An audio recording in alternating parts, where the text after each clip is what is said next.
कहानी की शुरुआत एक बड़े शहर से होती है जिसमें वीना नाम की लड़की रहती थी। वीना अपने घर में अकेली रहती थी और घर का खर्च चलाने के लिए वो एक ऑफिस में काम करती थी। वीना की जिंदगी में सब कुछ सही था, लेकिन फिर भी वो अपनी जिंदगी से खुश नहीं थी। दरअसल वो अपनी छोटी छातियों को लेकर बहुत दुखी रहती थी और उन्हें बड़ा करने के लिए वो दवा भी खा रही थी, मगर कई महीने दवा खाने के बाद भी कोई असर नहीं पड़ रहा था और उसकी छातियाँ वैसी की वैसी ही थी। वीना के घर के बाहर दो बदमाश खड़े रहते थे जिनके नाम रोडी और कार्लो थे। ये दोनों जहाँ से गुजरने वाली हर लड़की को छेड़ते थे और उस पर कमेंट भी करते थे, मगर जब वीना उनके सामने से गुजरती थी तो वो उसे चिढ़ाने के लिए दूसरी तरफ मुंह कर लेते थे। अब बात करते हैं वीना के ऑफिस की। वीना के ऑफिस में बहुत सारी खूबसूरत लड़कियां थीं। वो अक्सर वीना को देखकर कहती थी कि तुम्हारा टॉप तो बहुत अच्छा है, लेकिन इसे पहनकर तुम क्या छुपा रही हो। दरअसल ऑफिस की सभी लड़कियां वीना की छोटी छातियों का मजाक उड़ाती थी, जिससे वीना बहुत दुखी हो जाती थी। ऑफिस का बॉस भी वीना की तरफ ज्यादा ध्यान नहीं देता था।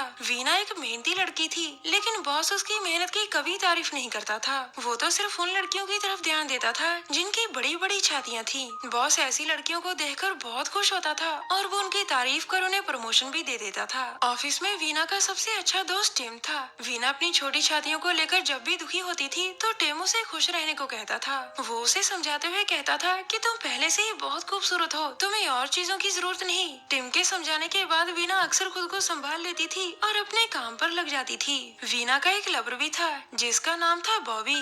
वीना को लगता था कि बॉबी उससे प्यार करता है, लेकिन ऐसा कुछ भी नहीं था। बॉबी एक मतलबी लड़का था और वो वीना से ज्यादा उसके पैसों से प्यार करता था। वो वीना से प्यार का सिर्फ नाटक कर रहा था ताकि वीना उसका खर्च उठाती रहे। दरअसल वीना को लगता था कि उसकी जिंदगी में जितनी भी मुश्किलें हैं वो सिर्फ और सिर्फ उसकी छोटी छातियों के कारण है। उसे लगता था कि छोटी छातियों के कारण वो बिल्कुल भी खूबसूरत नहीं लगती, इसीलिए सभी उसका मजाक उड़ाते हैं। वो हर हाल में खूबसूरत दिखना चाहती थी ताकि कोई भी उसका मजाक न उड़ाए। इसी शहर में डॉक्टर केट नाम की एक प्लास्टिक सर्जन भी थी। हालांकि वो दिखने में थोड़ी सिरफिरी लगती थी, लेकिन वो अपनी सर्जरी से किसी को भी खूबसूरत बना सकती थी। वैसे डॉक्टर केट शैतान को मानती थी और वो चाहती थी कि धरती पर शैतान का राज हो। एक दिन वीना अपनी जिंदगी से दुखी होकर डॉक्टर केट के पास जाती है ताकि वो प्लास्टिक सर्जरी की मदद लेकर खूबसूरत दिख सके। वीना ने डॉक्टर केट का बहुत नाम सुना था, इसीलिए वो उसके पास आई थी। सारी बात जानने के बाद डॉक्टर केट सर्जरी की तैयारी करती है और सर्जरी के ठीक पहले वो उससे कहती है, शैतान ने चाहा तो सब ठीक हो जाएगा।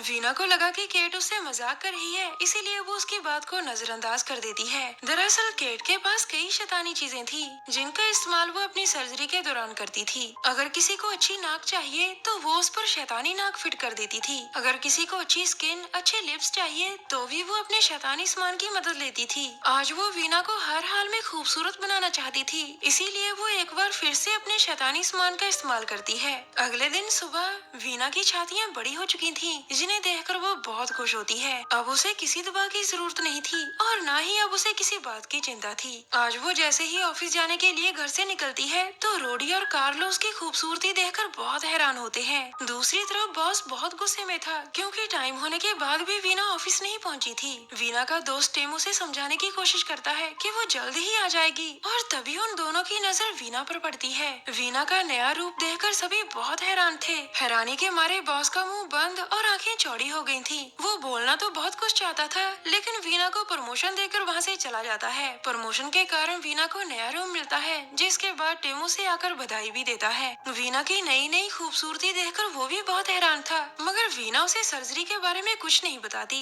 ऑफिस में जो लड़कियां वीना का मजाक उड़ाया करती थीं, आज वही लड़कियां उसकी खूबसूरती देखकर जल रही थीं। वीना भी अपनी खूबसूरती देखकर बहुत खुश थी और वो मन ही मन पूरा दिन डॉक्टर केट का शुक्रिया करती रहती है। रात को वीना अपने घर आ गई थी, जहाँ उसका लवर बॉबी उसका इंतजार कर रहा था। वीना का नया रूप देखकर वो भी बहुत हैरान होता है, जिसके बाद वो वीना से कहता है, आज के बाद मैं सिर्फ तुमसे प्यार करूंगा, तुमसे कभी भी पैसे नहीं मांगूंगा। इसके बाद वो दोनों बैठकर बातें करते हैं और बातें करते करते थकी हुई वीना सो जाती है। वीना को नींद में देखकर बॉबी की नीयत खराब हो जाती है। वो मौका देखकर उसके टॉप में हाथ डाल देता है, लेकिन तभी कोई चीज उसके हाथ पर काटती है। देखते ही देखते ये चीज बॉबी का पूरा हाथ ही खा गई थी और उसकी दर्दनाक चीखें सुनकर वीना भी डर कर जाग जाती है। बॉबी गुस्से में आकर उससे कहता है कि तुम्हारी छाती मेरा हाथ काट कर खा गई। इतना कहकर वो वहाँ से चला जाता है, जबकि वीना बहुत हैरान और दुखी होती है। थोड़ी देर बाद वीना अपने कमरे में सो रही थी, लेकिन अचानक वो नींद में उठकर चलने लगती है। इसके बाद वो नींद में ही चलते चलते घर से बाहर निकलती है है, जहाँ उसे अपने सामने रोडी और कार्लो नजर आते हैं।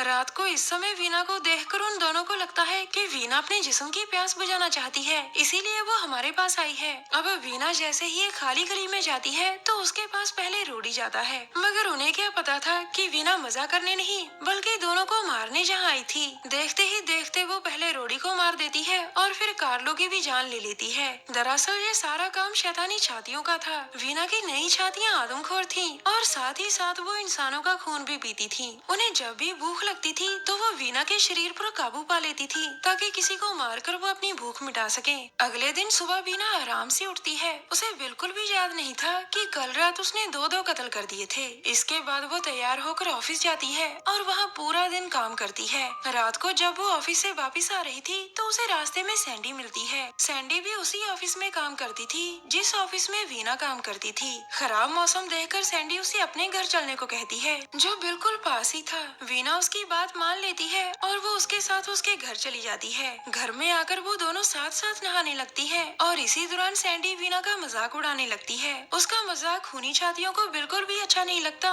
और वो वीना पर काबू पाकर सैंडी का मुंह नोच लेती है। अगले दिन सुबह तक वीना फिर से सब कुछ भूल गई थी। उसे सिर्फ इतना याद था कि वो सैंडी के घर गई थी और उसके बाद क्या हुआ था इसके बारे में उसे बिल्कुल भी याद नहीं था। पूरा दिन ऑफिस में बैठी वो यही बातें सोच सोच कर परेशान होती रहती है। काफी सोचने के बाद वो लंच टाइम में सीधा डॉक्टर केट के पास जाती है और वहाँ जाकर उससे कहती है कि शायद मेरी छातियों में कुछ गड़बड़ है और मैं चीजें भूलने लगी हूँ। उसकी बात सुनकर केट उसे बताती है कि तुम्हें खूबसूरत दिखाने के लिए मैंने शैतानी छातियों का इस्तेमाल किया था और ये सब उसी के कारण हो रहा है। केट की बात सुनकर वीना बहुत डर जाती है, जिसके बाद वो केट से पूछती है कि मैं पहले जैसी कैसे हो सकती हूँ। इसके जवाब में डॉक्टर केट बताती है कि इसमें मैं तुम्हारी कोई मदद नहीं कर सकती। उसकी बात सुनकर वीना वहाँ से चली जाती है। अब वीना फिर से अपने ऑफिस आ गई थी और काम करते करते उसे रात हो जाती है। इसी बीच उसका बॉस उसके पास आकर पहले उसकी तारीफ करता है और फिर उसे पीने के लिए दारू दे देता है। बॉस ने दारू में बेहोशी की दवा मिला रखी थी, जिसे पीने के बाद वीना बेहोश हो जाती है। दरअसल ऑफिस में वीना को अकेली देखकर बॉस की नीयत खराब हो गई थी। वो उसकी इज्जत लूटना चाहता था, इसीलिए उसने दारू में बेहोशी की दवा मिला दी थी। अब वो जैसे ही उसकी छातियों को छूने लगता है तो वो उसे पकड़कर मार देती है।